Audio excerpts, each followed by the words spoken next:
All right. So backing it up a little bit, it's absolutely essential to understand the civil rights movement. It really starts to develop in the post-World War II period. Okay, so it's a mistake to argue about a civil rights movement prior to World War II. Now, we could go all the way back to Plessy versus Ferguson. Hell, we can go back to the 13th, 14th, and 15th Amendments and see that as the foundation of the civil rights movement. But in terms of the actual fighting and changing laws and protesting and no longer sitting in the back of the bus, we're talking mid 1950s. Now, it's important to understand why this happens.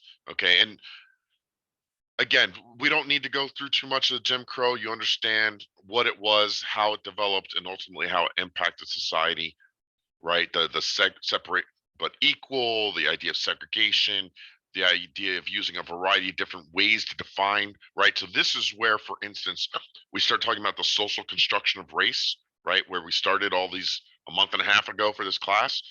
This is where it really took place. This is social construction. So obviously there's all sorts of laws, there's all sort of different customs and traditions that develop that really reinforce racism against blacks and this idea of segregation and Jim Crow. But when you think social construction, what I want you to understand is not necessarily the laws. Imagine you're and I almost like close your eyes and imagine you're an 8-year-old white girl getting on the bus for the first time. And you see all the black people are behind a line in the back of the bus. And you turn to your mom and you say, "Why are they sitting back there?" It's the explanation your mom gives you that is the social construction of race.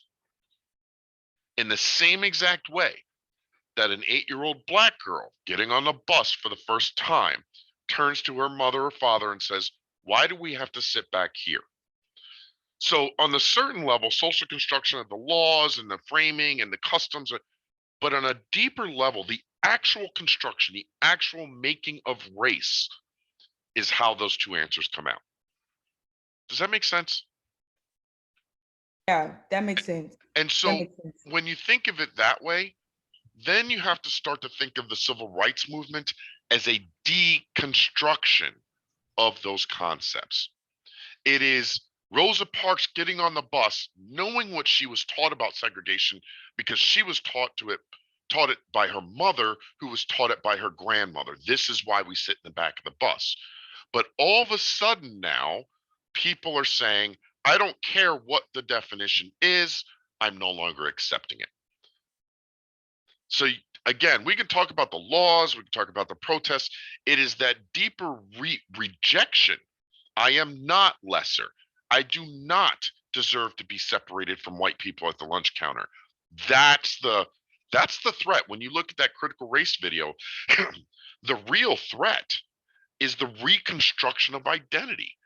If you run around bragging about you're a descendant of one of the founding fathers, for somebody like me to come out and go, "Well, that's great. Did you know your dad owned 150 slaves? That's kind of nasty." That's something you don't want to hear. You don't have to be racist at all. You're just blowing up my whole family history. And so the deep construction here, it's psychological. It is not just blacks against whites. It is not just I want to be anti-racist and you're racist. It is a deeper examination of everything we understand to be meaning. Does this make sense? The Yes, sir. second I you heard you say this term, and it said they were trying to deconstruct.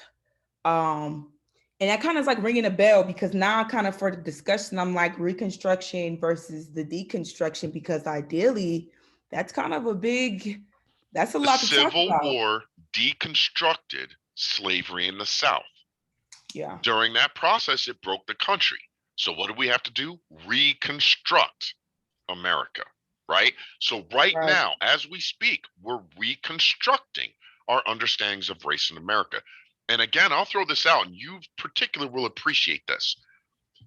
If we reconstructed American race so that there was literally not a single white person who was racist, not a single black person who was racist or suffering from discrimination, all racism is eliminated. The next day, the African American community would have to go in and see exactly how we've constructed the identity of the Black woman. We'd have to confront the idea that Black men carry forth certain gender biases against Black women in the same vein that white people sometimes carry biases against Black people, and that ultimately race is not the only identity being constructed. So there's a lot to this discussion, you know what I mean? Yeah, I So definitely agree.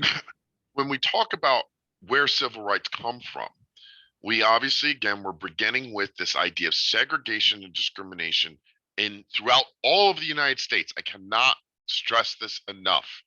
Was it worse in the South? Absolutely. There's no other way to put it. But did this sort of segregation and Jim Crow exist throughout the United States? Yes, it did. So while it might not have been the KKK running around with hoods on like it was in Alabama or Tennessee or Georgia, in the North, you still couldn't get a job at a white factory. You still weren't living in a white neighborhood. There was still significant segregation. It just wasn't the same sort of violent racism that you were seeing in the South. What begins to change everything, and I mean this, what really has to be remembered is the experience of Black soldiers in World War One and then again in World War Two. So here's what I mean. Segregation existed within the US military as well. So there were Black units and white units. Further, Black units were not allowed to serve on the front lines. So there were no Black soldiers storming the beaches of Normandy or landing in Iwo Jima. That there were no Black soldiers who were at the front of ships, or that's just not the role. Excuse me. You've heard of the Tuskegee Airmen? You ever seen that movie Red Tails? Yeah. Yeah, Hmm. it's a good movie. There's a reason it's the only one you're ever gonna see like that. Because Yeah. that was the only combat group of African Americans in the entire war. Every other African American soldier was basically what's called logistics. Um, so the line of trucks that was used to go from the ports in France to carry all the supplies to the troops that were fighting in Germany after the invasion of D-Day, there was just this line, literally 24 hours a day, trucks going back and forth bringing supplies, ammunition. That's where the Black soldier made their mark. It was the Black soldier that was the one that predominantly manned these different transport and security and supply groups. But as much as segregation still impacted their role in the U.S. military, there was not racism in the same way in Europe as there was in the United States. So, one of the interesting things about France, for instance, because of France's relationship with colonialism in Africa, there were a lot of Frenchmen who actually saw Blacks as just another type of Frenchman. And so they loved jazz. There was a Black pop. Granted, there was still racism. Don't get me wrong, but even the nature of racism, it wasn't systemic. It wasn't Jim Crow. It wasn't segregation. And so, for instance, Black soldiers could go into bars and have drinks in Paris. There was no segregation. Ironically, the only bars that Blacks didn't go into were the bars that had been taken over by white American soldiers, who would then put no Blacks allowed on the door.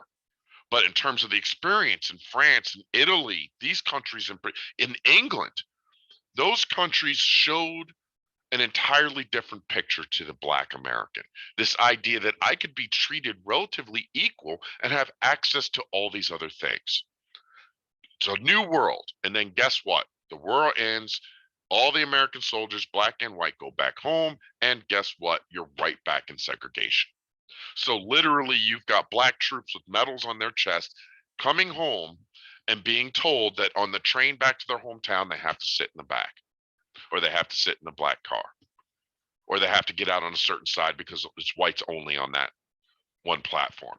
And that experience of the Black soldier, that idea that I went to war, I fought, and I could have died for my country, and I come back and I'm facing this. Nope, time to change. And so by the mid 1950s, you start to see a real growth in the agitation for civil rights, and that's when you can start to argue for the development of the civil rights movement. Questions? No, the parts about, okay, so what I'm hearing is it sounds like people within the same race were still being racist towards people who are the same race but different ethnicities, or am I What saying do you that right? mean? Like how you were saying, like in England or whatever, like saying, I don't know, like a I don't know, like a brown person or like somebody black, let's say that they're in a different country and they're the same ethnicity and well, same race, no, same race, so same color, Yep. but different ethnicities. Yep. So like Yep. really? Yeah. So listen, one of the things that's important to understand here is the difference between bias and discrimination. I am not saying that the British weren't biased against dark-skinned people. Lots of Brits that didn't like black people for many of the same basic racist reasons that white Americans didn't like black people. You follow? The difference between bias and discrimination is whether or not I can create systems to enforce my bias. It's one thing for me to say, I don't like girls in my classes. I don't like any women in my classes. It's another thing for me to try and create a rule that women can't register for my classes. That's discrimination. And that's what I'm talking about. Yes, there was still bias in the So English the society. actual like enforcement of it. There wasn't a separate but equal law. There wasn't segregation in England or France or Italy. So yeah, you might walk in and the storekeeper might not like you because you're black, but it doesn't mean that there was a law that they could then turn around and say, get out, you're not allowed to be in here. That's discrimination. That didn't exist in those same European countries. And so it created an entirely different understanding of how blacks could fit into societies. One of the things that's often not talked about is during the 1950s, not only after World War II did some African American soldiers decide to stay in Europe, but during the 1950s, when you had the rise of jazz and blues singers and things like that, most of them actually would go to France and Europe to start their careers or to really get their careers off the ground because they couldn't get jobs. And then once they were famous in Europe, they could come back and now they could get shows. But even then, they would go and do the show and they'd have to leave through the back door. They weren't allowed to leave through the front door. So it was the experience in World War II really kind of opened the eyes of a lot of African Americans to say, this is not normal. This is not the way it's supposed to be. And damn it, we're going to start to fight. And they pick a couple of particular areas. So I don't know if you've ever heard of them before, but Thurgood Marshall is the first African American Supreme Court judge. And one of the absolute earliest African Americans to really ascend to a position of authority and power within the American government at all, to be quite frank.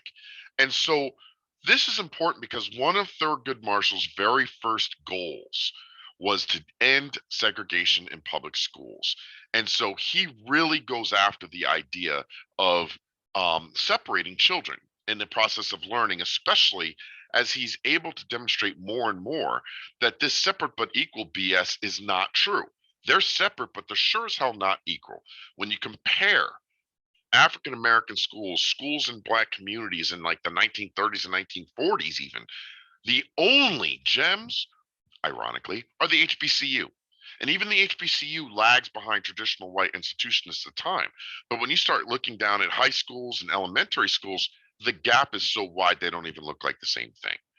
And so he gets this case put together, Brown v. Board of Education, that fundamentally starts the process moving. It is the victory of Brown v. Board of Education that opens the door for desegregation, because once there's a legal precedent for ending segregation in schools, now we can start to fight to end segregation in other places as well, the workplace, federal jobs, the military, wherever else it is. So another impact of the Brown v. Board victory is, and this has to be on, and this has to be in there, a lot of white Southerners, racist white Southerners, who frankly, had enjoyed 50 plus years of political and social dominance and economic dominance. They see the writing on the wall. They realize that if they start desegregating schools, there's going to be a lot of other things in place. So that it's not a mistake that while you see the beginnings of the civil rights movement really gain momentum through the 1950s into the early 1960s, this is also the period of time where you see the reinvigoration of, and you could make the argument, the creation of the modern concept of white supremacy. As much as civil rights really gains momentum here, so do the negative and angry reactions to civil rights. So it's not a Absolutely. I think that's right. why it makes it in our history when it comes to like lynching and stuff like that and all the stuff that happened to our people that's so like talked about in legendary almost, or I don't want to say legendary because that just feels like the wrong word, but just the very most known stuff. Like I definitely feel like that definitely gives like that push to that white supremacy and the rise and the growth of that. See, Definitely. again, to me, some things that like I really fight really, I gotta be honest, and this annoys some of my black friends, I'm not gonna lie, but I fight so hard to get away from a pure black versus white understanding of this. So, you know, I think most people are surprised when they hear that a third of all of the people that were lynched in racist activity in the South from like 1880 to 1920, which was the height of lynching, a third of them were white, right? Here's one that I just recently learned when I was setting up this lecture, actually. Two-thirds of the people that founded the NAACP were white. And so it becomes incredibly difficult for me to just say, see, that's why I like this. It sounds really stupid, but what does it say? Brown v. Board angered many white Southerners who supported segregation. But You now have to keep in mind that there were also white Southerners who would actually go around to black communities to try and get them registered to vote or would to go to teach in the white schools. You know what I mean? And so to me, I guess from my perspective, this is not about white versus black. This is about justice versus racism. And I say that because white people have been as important to fighting racism as they have been to promoting it. And I'll go another way. You'll yeah. forgive me, but there are an awful lot of black people that don't help the damn cause. And in fact, fall into some of the damn narratives that support the racist perspectives in the first place. You couldn't have said that any better. You know what I mean? And so to me, the idea, oh, damn, white people all do this, or black people, like, again, I don't like white supremacy for obvious reasons, right? I'm not some black superiority guy. We can't fall into the trap of just taking the language that was used against us and somehow using it for ourselves to make ourselves feel better. But you hear that within the black, right?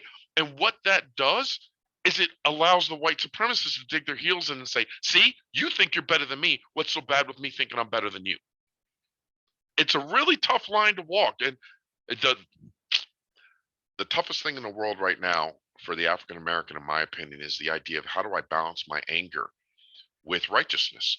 How do I maintain the dignity of the truth of equality while fighting against your attempts to make things unequal without ultimately getting pissed off, punching you in the face, and telling you you're inferior because of your racism? Yeah, I think that's like when we had that conversation about the Black Lives Matter Association and all that that's happening. I kind of feel like that's kind of a good way to put it too. Like they kind of lost control of balancing those two and or everybody focusing on the main goal of not trying to do that or react, but Yeah, focus on we that. all have, right? And so, I Yeah. mean, I talked about the Tuskegee Airmen and the impact of World War II. You know, it's interesting. I don't know how much you know about the Jackie Robinson story. So he's the first African American, right, in Major League Baseball, Yeah, I definitely 1947. read the book and watched the movie. You did. Yes, sir. Okay, so you know exactly what I'm. Yeah. That Here's the movie. dilemma. Woo. There would be, there are a lot of people, and at the time there were definitely these people, right? But there would, I think there'd be even more of them today in our community who would call Jackie Robinson a sellout, who would call him a wannabe because he kept his mouth shut. He just played baseball. He And he didn't never speak out about reacted. civil rights issues. Yeah. Listen, here's the rule, whether it's Jackie Robinson, Barack Obama, the first Negro to do something can't be the mouthy one. Got to And play it safe. that's right. That's the dilemma. You can't. Jackie Robinson, um, um, in many ways, he took the Martin Luther King approach to race. I got to figure out how to get along with these people, not piss them off so much that they kick me outside the house. Because Right. as So I long can as I'm still do what I inside the need to. house, Right, right, right, right. I He can can make still do what he changes. needed to do, but also, yeah. Except the rest of the dark brothers on the outside of the house, what do they call them? The house N word, right? You ain't nothing but a masses boy. If you was really fighting the cause, you would have told them to take that position on the LA Dodgers or the Brooklyn Dodgers and shove it up their yang yang, right? That would it's a real dilemma within the African American identity, but it's directly related to how that white people did not construct black identity alone. Black identity has been constructed by blacks as well. It's almost this box where you see all these lines going back and forth. It's like me and you. We've constructed our relationship.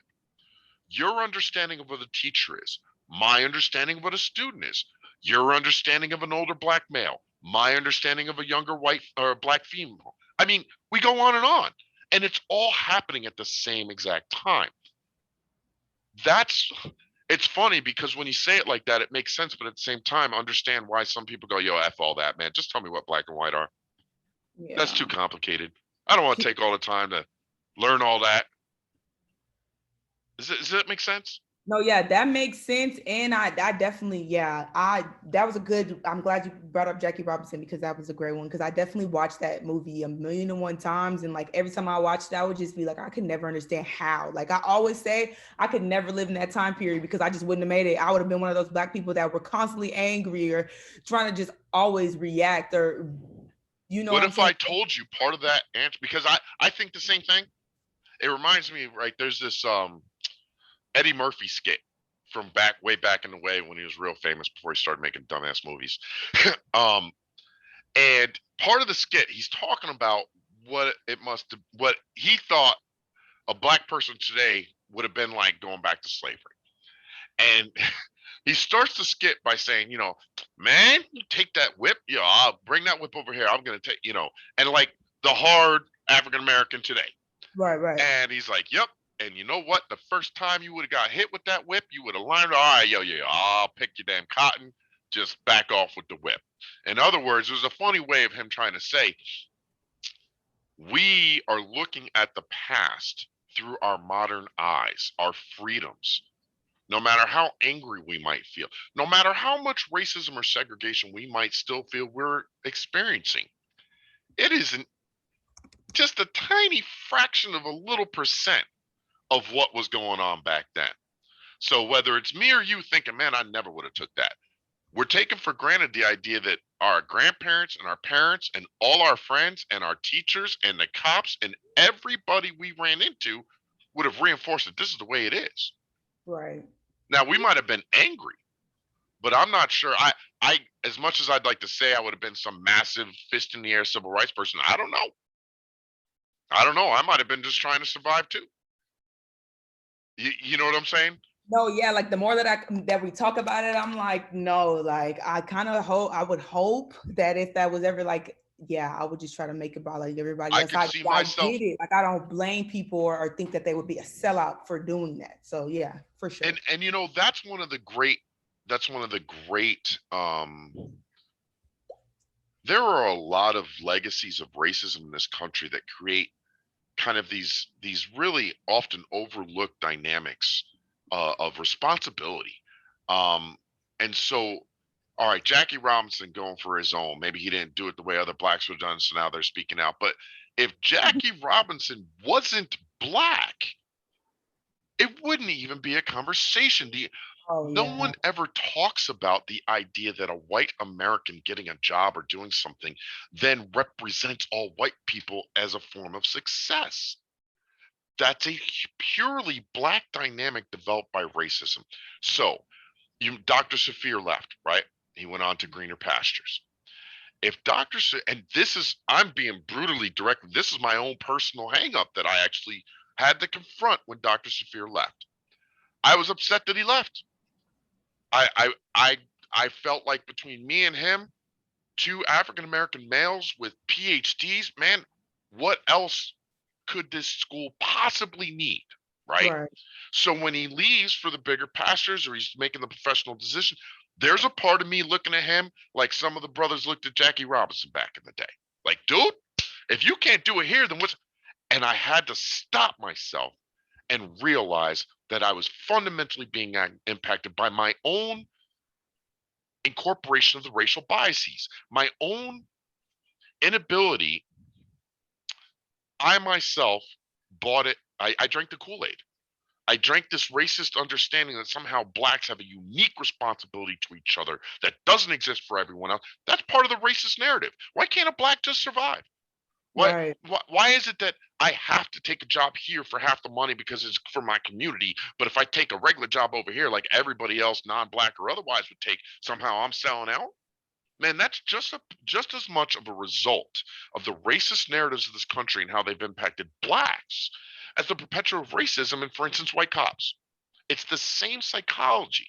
And I think one of the things that racism in America has often caused us to overlook is how much every group is a part of this. The African American society community has unwittingly perpetuated some of the very racist narratives that we then turn around and argue need to be eliminated. Absolutely. That, Absolutely. you know what I'm saying? We're Yeah. victim. And so I said once in a class, I was like, white people are victims of racism too. And oh my God, I thought somebody was going to take me out right there.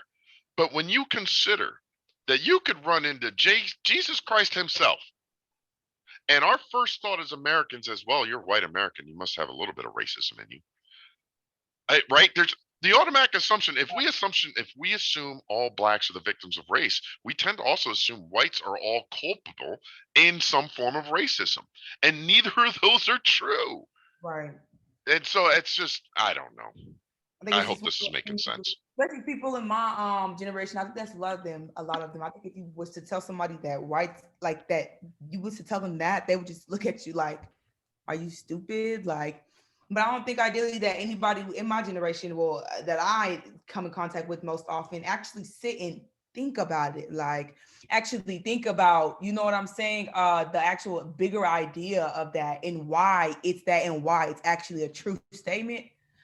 They don't really care. I feel like they don't really You care, know but what really, so yeah. the interim president is white, right? He was the former Yes, athletic director, former yes, coach.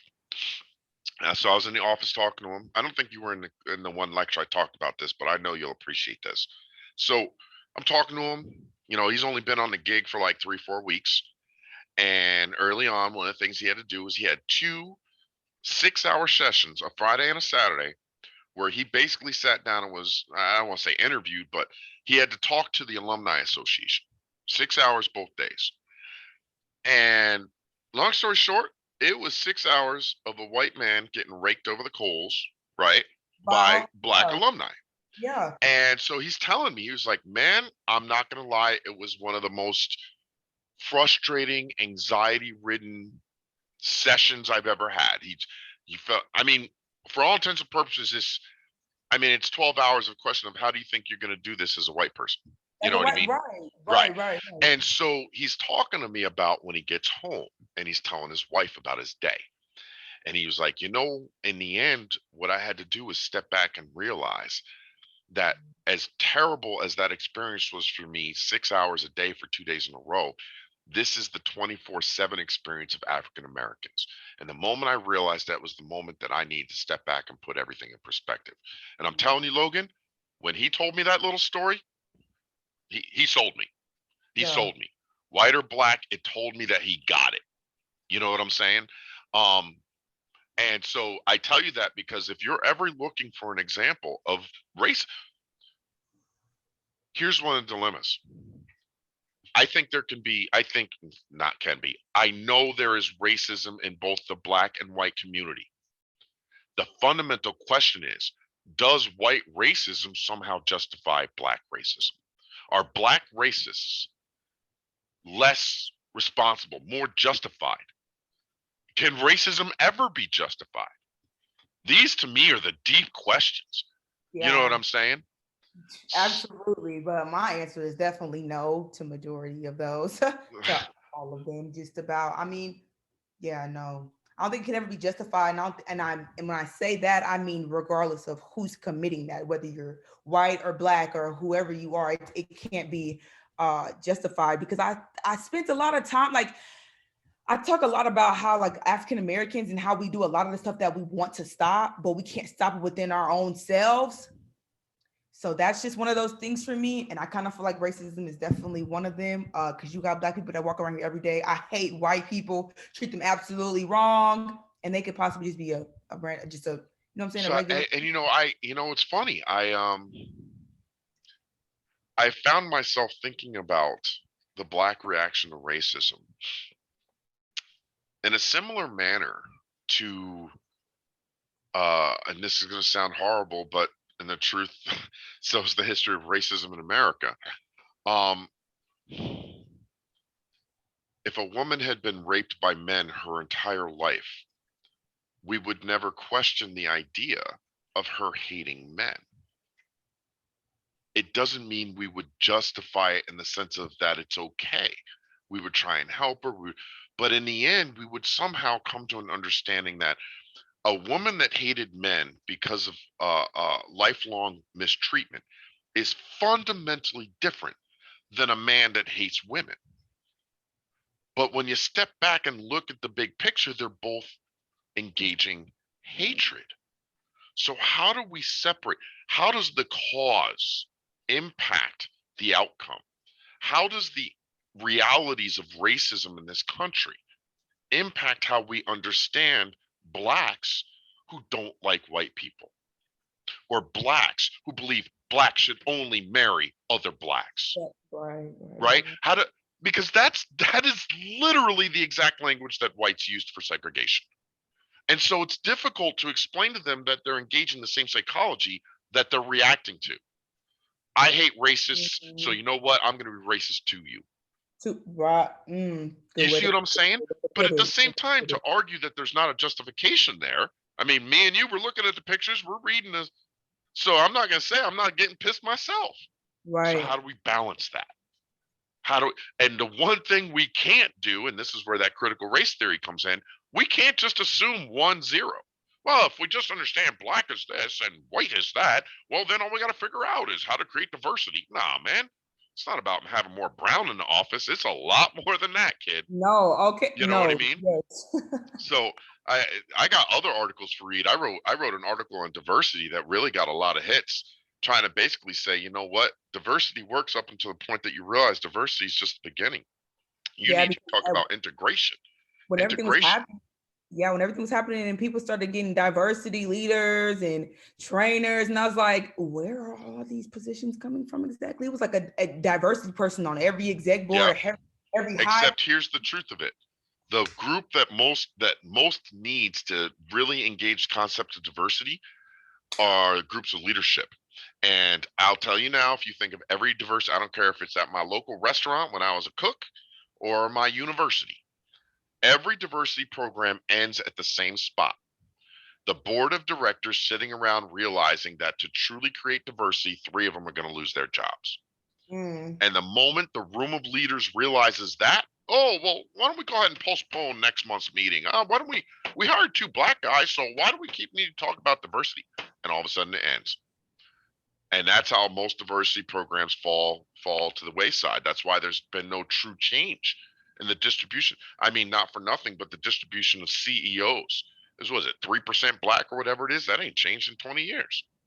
All diversity programs in the world don't change that kind of stuff unless you change the leadership.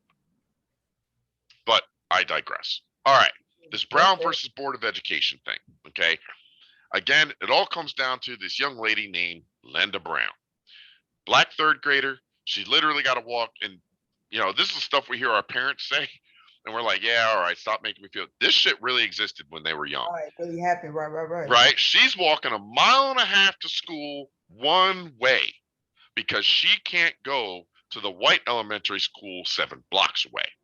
So They try to enroll her in school. The white principal says, nope, segregation, boom.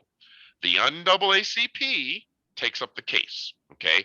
And what's interesting, this is why, going back to my earlier lectures, this is why I can't fully indict the founding fathers. This is why I'll never throw away the Constitution. This is why I love my country. I think American politics is great, no matter how much American history sometimes is messed up.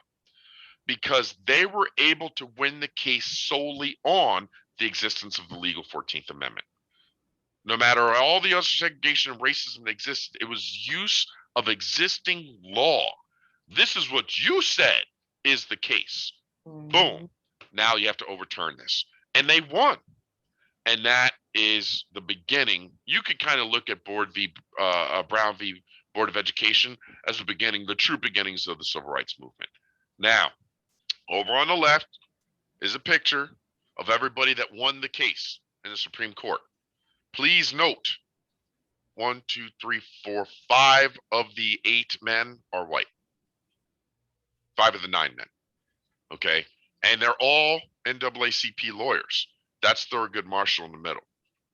All right. So again, in my mind, one of the parts of deconstructing race in America is to understand that fighting racism in America has been a black and white battle against a deeper psychology that is really infected and just it's a cancer within the white community, but it doesn't define whiteness in the same way that we can't let slavery and discrimination define blackness. That's the way I look at it. Yeah. Questions on that? Mm-mm. So we talked about the NAACP. Again, their primary focus from the start was on the legal attacks. Because again, you have to understand that the narrative, stuff that's thrown out at churches, backyard barbecues, the stuff that's thrown out in newspapers, the narratives at this time are all racist, are all segregationist. The way you break that down is the hard black and white of law.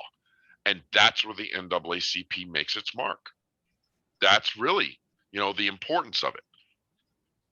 So the Little Rock Nine, okay, this was, I guess you could make the argument that basically this was the first attempt to really try and enforce Brown v. Board of Education. It's one thing to pass the law. It's another thing for people to follow it. Right. And you remember from my American government courses when I talk about those real differences in conflict between federal law and state law, right? So the federal government can say all they want. There's still going to be issues within the state as to whether or not and how they're going to enforce that law. You follow? Right. So Brown v. Board of Education is a Supreme Court case. That is the law of the land. Individual states like Arkansas say, yeah, no, that's not necessarily how we're going to do this. We are still going to segregate our schools. I mean, I'm trying to imagine a society and how I would react in society if I was walking down the street and saw a little 12-year-old boy holding a sign like that. Like, again, it is, and look at this picture. Not for nothing. These are good little wholesome white women, man. They were in church the day before, right? They're not biker gang. They're not wearing hoods. They're just average folks. And it was a time and place where, that's just, everybody hates black people. What are you talking about? They can't come to our neighborhood. Get off my bus. And at the same time, man, this is that Jackie Robinson thing. F that. I don't care what anybody thinks. I'm going to school. I'm going to keep my head up. I'm not going to respond. I'm not going to throw fists. Not for nothing. Man, if I had some lady screaming at me like that 5 feet behind me, it's on like Donkey Kong. No, you can't do that, right? You got to play the game if you want to get into the field. And she's the educational version of Jackie Robinson. But that's a dilemma for blackness. Is blackness Martin Luther King? Or is blackness Malcolm X? You see what I'm saying? And the idea that it could be both, man, that really starts to create all sorts of problems for the very notion of what black in America means for black people and white people? Am I supposed to be happy and work with the Martin Luther Kings and black people and white people can get along? Or am I supposed to be scared because Malcolm X's are talking about getting guns, talking about enough is enough? Which is it? How as a white person am I supposed to react to what I see as civil rights? So again, there's a whole dynamic here. And relative to the Little Rock Nine, and this is important. Yes, they said desegregate the schools. So these 9 black kids show up to school, they get turned away, can't come in. Here's why this is important. The federal government sends troops to enforce the federal law. Because the first time they go, the state National Guard was the one that was posted outside the doors. Look in the background of that top picture. Those are National Guardsmen in the background, right? The second time, it's federal army troops. Why is that important? Take all the race thing out of it. What the government is telling the states is those days where you enforce, or more to the point, fail Yeah. to enforce civil rights is over. If we have to, we will send in the National Army to enforce the law.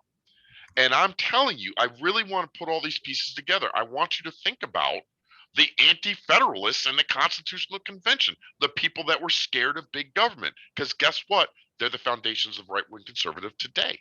The same people that were afraid of a unitary government in 1780 are the ones that are afraid the government's going to come in and take their guns in 2021. And this reaction to desegregation in many ways is just part of that whole continuum. Well, they changed our laws and told us we had to do things with our buses, with our schools, with our marriage laws, with it. Man, next is guns. That's why First Amendment, Second Amendment. Yeah, That's definitely. You said the same people that with the unitary government are the same people that are scared to take. It's a good one. it's a direct connection. It's a direct Absolutely. connection. Questions so far? No, sir. All right. So everything changes in 1964. And it changes because instead of these little cases, one at a time, B. Brown versus Board of Education and a bunch of different other ones that, right? Because there's a court case that, pushed the Little Rock Nine. They had to fight in court for that too. But it's one at a time. It's little bite-sized pieces. The Civil Rights Act of 1964 is a uniform federal law. And the key, again, please note, there had been other Civil Rights Act. The first Civil Rights Act was right after the Civil War, 1866. But they weren't being enforced. Now, the 1964 Act specifically gives the Department of Justice the ability to enforce the act. That's the game changer. That's the game changer. Because now, even if you want to keep being racist Southern Georgia, you can't. The federal government will come in and they will enforce it. They will they'll come in and start trying to break up the KKK as a threat to federal security. Da, da, da. And then in the olden days, if you were a state that had the KKK, it was whatever. Now, federal government will step in. Please note, again, one of those other themes that I've been talking about this entire time is this idea of we can talk about race, we can talk about class, we can talk about political differences. We underestimate how much of this race issue, of our whole understanding of race in America, is driven by region. 97% of Northern politicians, Northern Democrats, supported the Civil Rights Act. 80% of Republicans also supported it. That means everybody else in the South didn't support it. The vote for the Civil Rights Act was almost like the vote for impeachment of Trump. You knew one whole party was going to be in favor. You knew one whole party was going to be against. So what's important here, and as we move into next week's lecture, I want you to really pay attention to this. The Civil Rights Act breaks the political party system of America, specifically because Southern and Northern Democrats are split on the issue of segregation. Northern Democrats still have some racist aspects to them. But the Southern Democrats are the ones that are really pushing pro-segregation. If you're a Southern Democrat, you're pro-segregation, which means obviously you're racist. That's just the way it is. Northern Democrats no longer want to be associated with that. So you get a North-South split in the Democratic Party. LBJ, he is Lyndon Baines Johnson. He's the vice president of John F. Kennedy, elected in 1960. Kennedy's assassinated in 1961, 62. Lyndon Baines Johnson becomes the president in 1964. First thing he does is he passes this. How does he pass it? He says to Southern Democrats, you either get on board or I will bury you politically. You will never get in another election because now that I'm president, I control the party. If you're not on board with the new Democratic platform of promoting civil rights, of like he had this idea, it's called the Great Society, where he was going to eliminate poverty. He wanted to eliminate discrimination, eliminate poverty. He was as progressive as you can get in 1964 for an old white guy. I can't stress that enough. Now, in the end, he gets caught up in Vietnam and trying to Vietnam because as much as he was pro, pro anti-discrimination and desegregation, he also hated communists. So that's another part of the story. Here's the thing: there are a bunch of Southern Democrats who say, "F you, LBJ. We don't care what your new platform is. We are not buying into this." So they do not support him, and the democratic system falls apart. Now, what's interesting is by buying into this promotion of desegregation, this new promotion of civil rights, what is he doing? He's kind of stealing the platform of the Republicans. Remember Lincoln's Republican Party? Up until this time, the Northern Republicans are the primary ones who are promoting any protection of civil rights of African Americans. Remember, it's the Northern Republicans, for instance, that create and then promote Reconstruction. They're the ones that are fighting for black political rights, that are sending the Freedmen's Bureau down there to protect blacks in the voting lines. It's the Republicans that are pro-black party. You follow? But in 1960, JFK gets elected. 1964, LBJ switches the whole script, and now he steals the Republican pro-black platform. By 1966, if you're black, you're voting Democrat, not Republican. You follow? I do follow, but I do have a question. Do you think Shoot. that was supposed to happen? That's how they wanted that to happen? LBJ wanted to win. LBJ wanted to win the election, and he knew the black vote was valuable, but more importantly, he knew promoting the Civil Rights Act and promoting the Great Society was righteous. I don't know how else to put it. He really pushed those things. So as much as he was playing politics, perhaps even playing politics with the black vote, he was also honestly determined to create this new system. So to be honest, I leave it up to you to determine whether or not he was truly righteous about it or if he was manipulating. But the end result, 1964 Civil Rights Act. Right. Please note right there, what's the first thing? The first hand he shakes, Martin Luther King's. Now, the other flip side of that, the only people in that entire room are Martin Luther King, or the only black people in that room are Martin Luther King standing behind him. And I forget the gentleman's name off to the left there. I don't think that's Jesse Jackson, but it's another major member of Martin Luther King's group. These are all old white men signing that document. Right. You see what I'm saying? And they're almost all either Republicans that have always been on board and just kind of working bipartisan. Most of them are Northern Democrats who are distancing themselves from the Southern Democrats who are wedded to segregation and wedded to racism. Now, what that means is the Southern Democrats don't have a party. What it also means is that Republicans no longer have a platform. You follow? Mm-hmm. The Republicans have always been the ones supporting minorities. The Democrats have always been the one fighting against those things. Now LBGA comes in. Now he's going to fight for minorities. It leaves the other Democrats out in the cold, and it leaves the Republicans losing the black vote, losing the progressive vote. How do I know? Because they lost the 1960 election. They lost the 1964 election. They lost the 1968 election. Yeah, I think I actually mentioned this. I actually think I mentioned this in my last discussion board or somewhere around there. Okay. I talked about it because I actually looked that up because I was Yep. like, because I'm like, when he did that, that gave Democrats a lot of like political power, and I Yes. saw when they won that they were winning like over and over and over and over again. That definitely caused A shift. So now all the yeah, for Southern, sure. right now, all the Southerners have to figure out, well, how are we going to get our political power back? So the first thing they do is that's one of the reasons why you get this reinvigoration of white supremacy in the 1950s. A lot of people don't know that before 1950, it was illegal in most states to fly a Confederate flag. But the Confederate flag is then reborn in the 1950s as a symbol of this new South. Fine, you're going to leave us, Mr. LBJ. You're going to elevate the black above the white. You're going to create civil rights. You're going to break down our segregation system. Fine, the South will rise again. That's where all this stuff comes from. So in the late 1960s, the Republicans are like, well, damn it, how are we going to get back in the seat? We've got to figure out a way to get all those voters now, then the South in particular, who have no party, let's get them on board. And that's when Nixon makes up what's called the Southern strategy.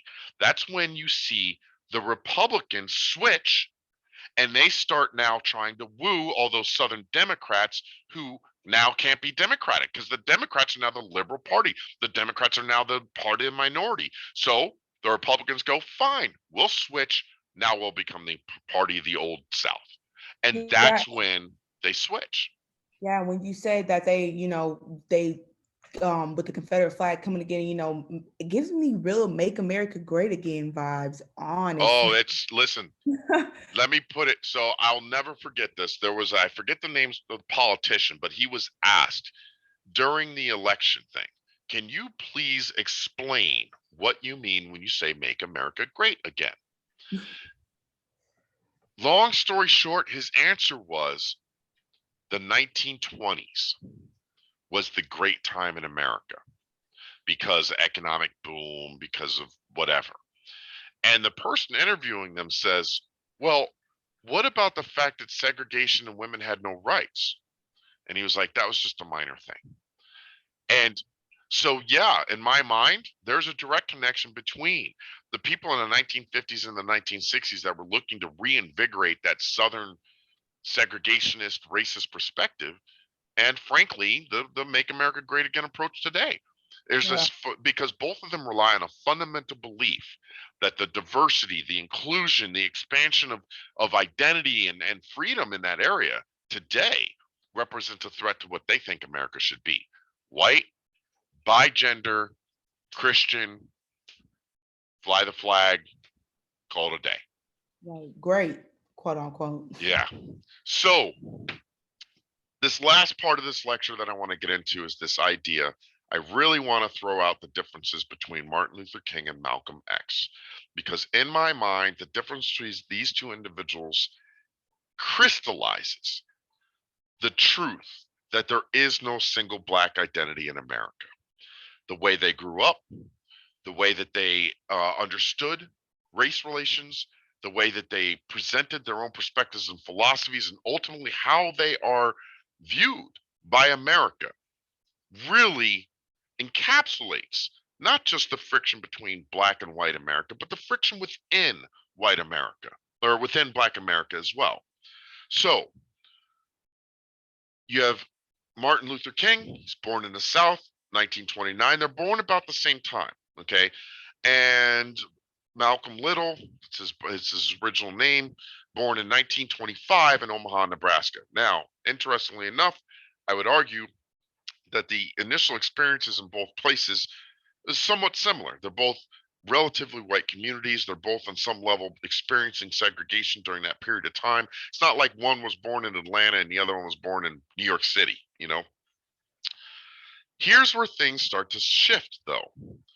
Martin Luther King and the black community in particular that he was born into was very well developed. It was a typical community like any other community. It just happened to be black during the era of segregation. There were well-educated people. He grew up in a community where blacks owned their own businesses. And so for him, he was very much cultured in a middle to upper class black community. So for instance, and never mind the fact that he was a genius relative to others at the time, okay? He got admitted to Morehouse at 15 years old. He had already distinguished himself as a teenager before Morehouse because he could recite scripture word and verse from memory. And he could converse with 40 and 50-year-old ministers about the Bible and about religion on a level that would just blow them away. And so finally, by age of 26, and this shit impresses the hell out of me because let me tell you, I didn't get my PhD until I was 35. So he's got his PhD at 26. Man, you go, brother. But you can see, right? I would argue that part of this, because especially when talking about Boston University, he grew up in the white world. He grew up, if he wasn't in it, he was as closely aligned to it as you can be. He went to, yes, Morehouse, but one of the reasons why Morehouse is such an outstanding institution at the time is because in many ways it reflected many of the aspects of your white Yales and your white Harvards. It was a very well developed, it ran the same way. And so even if he wasn't around predominantly white people during the time, he became very influenced by an understanding of white systems and organizations. Does that make sense? No, yeah, that makes sense. Malcolm grew up the opposite, man. One of the earliest memories he has, please note, we're talking 6 years old. His father's murdered by the KKK in Michigan, where they moved to, and his family breaks apart. Did you ever see the movie X? Mm-mm. Okay, put that on your list. You think I'm playing? Still to this day, the single best movie Denzel ever made was X. It's the best movie that Spike Lee ever made. That movie's just fantastic. And one of the things that, because I'm always hesitant to like say, yeah, watch this movie. It'll give you a good idea of what was really going on. X is one of those movies. I mean, I'm not saying it's a perfect representation, but it definitely gives you a good idea of what's going on. His father's murdered by the KKK in 1931. Now his single mother has to take care of, I think it was 3 or 4 kids, and she can't do it. And so ultimately she ends up having a mental breakdown. They take all the kids away from away from her, and she's committed. The kids are all then split up to different detention homes and housing. And that, unfortunately, Malcolm's history is the default history of African Americans during this time period. Martin Luther King's history, that's the outlier. That's the,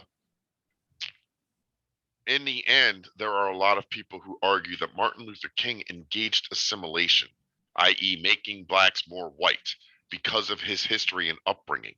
And it was because Malcolm did not have that upbringing within the white community that he stayed true black. And I need to be clear, this is an internal black narrative. White people tend to see Martin Luther as the cooperation guy and Malcolm as the aggressive guy. But beyond that, they see them both as part of the black civil rights movement. It's only blacks within the movement that saw really significant divisions between these two. Yeah. Questions?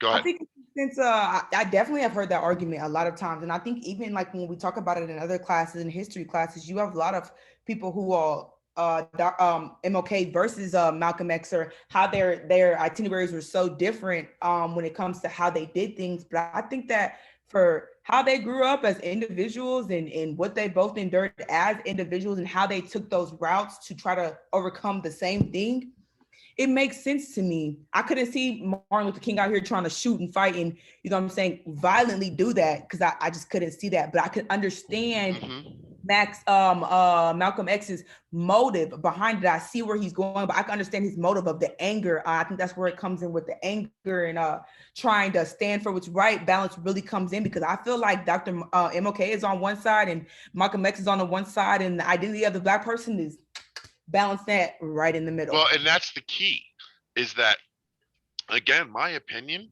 I don't think you could talk about the civil rights movement without either of them. But If it had absolutely. just been driven by Dr. King, I'm not sure we would have gotten as much done. Yeah. Right? But if it had just been driven by Malcolm X, I'm not sure we would have gotten anything done because Right. of the tendency of people to respond to violence with violence. And so it's a fascinating when you consider the differences between the two. So again, looking at King, right? If there's something you need to remember, it's that non-violent civil disobedience, right? And he gets that from his deep upbringing in the religious world. So much of what he understands to be the civil rights movement is based upon his understandings of religion. And now here's another deep irony. He in no way sees adaptation of Christianity and of Southern Christianity in particular as assimilation. In fact, Martin Luther King sees Christianity in the church as one of the primary mechanisms of promoting civil rights. Right? It's the passivity and the peacefulness of Jesus that should be emulated when we fight against these injustices and this righteousness. Right? Mhm. That's his whole approach.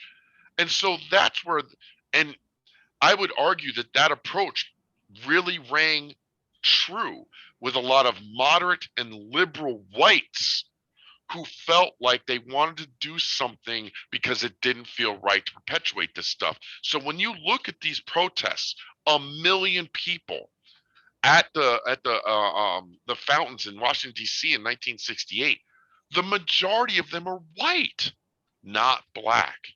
And that was the power of King.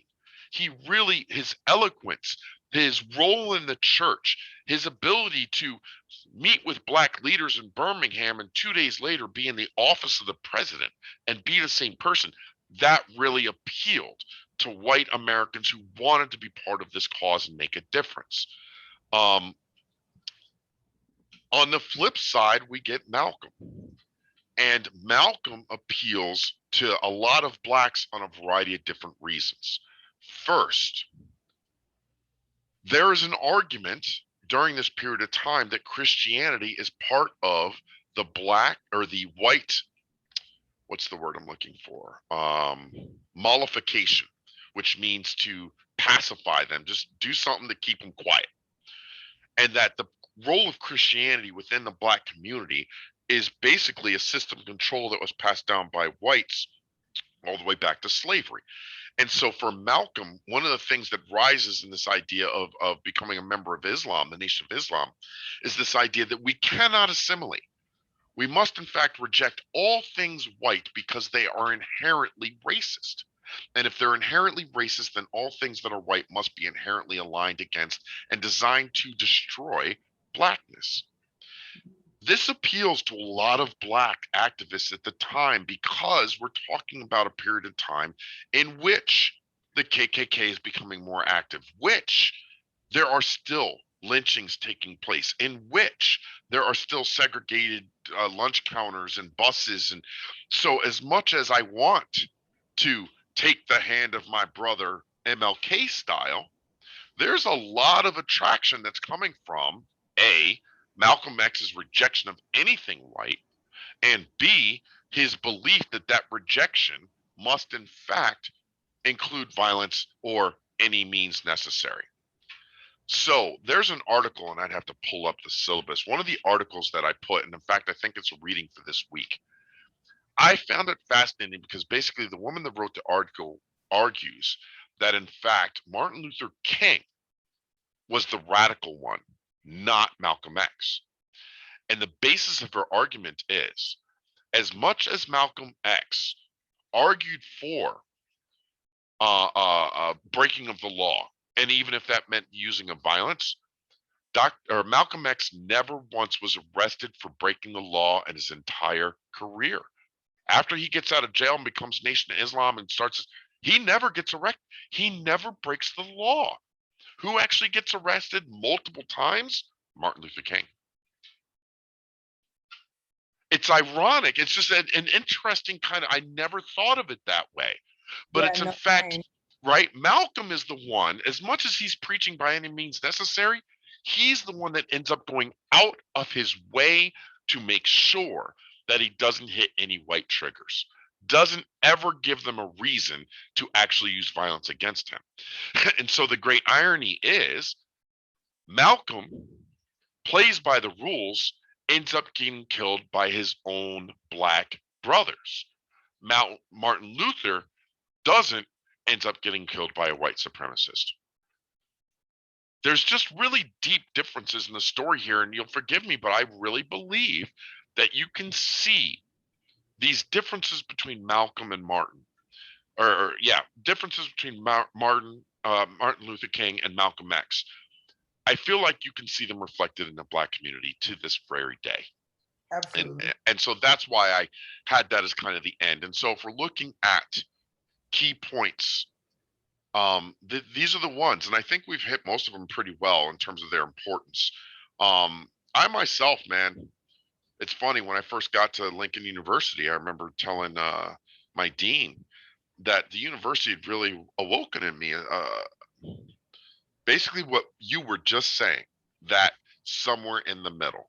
And I found myself on certain days and with certain issues, and hell, with certain people, that I was going to be a lot more Malcolm than Martin. And then the very next day, I might reverse. I might find myself going way more MLK than I do Malcolm. And in the end, for me, I find it to be directly related to the amount of anger I feel at the moment relative to what I'm confronting. And that in turn is dependent upon how it's being presented to me by the person. So for instance, no matter how discriminated I might feel that I'm being dealt with at the moment, if it seems that the person in front of me is genuinely trying to understand or maybe even apologize, I'm MLK. You know, I kind of, okay, you did something wrong or you said something silly, but if you want to work with me, this is how we do it. This is how I make sure you don't say that stuff again. This is how I make sure, blah, blah, blah. Right. Right. Whereas if they come out the bag with some hardcore, you know, this is just what it is, blah, blah, blah, man, I get Malcolm in a heartbeat. And I think what surprised me is that I always assumed that concept, that dynamic only existed relative to white people. And coming to Lincoln made me realize that I can be MLK and Malcolm with my own people too. That sometimes I find myself actually almost putting my own people in place. You know, in the sense of, I remember arguing with one of my students in class because she was adamant that Black people couldn't be racist. And so I was trying to explain to her, I'm like, the moment you say one race is this and the other isn't, is the moment you actually buy into their narratives. Because how different is it from saying Black people can't be racist to saying Black people can't be quarterbacks of an NFL football team? It's the same psychology, only you're doing their work for them. Don't go down that road. So with that, I hope you enjoyed the lecture. Yes, sir. Once you stop the recording, can I talk to you about some Yep. admission stuff? Yep. Stopping now.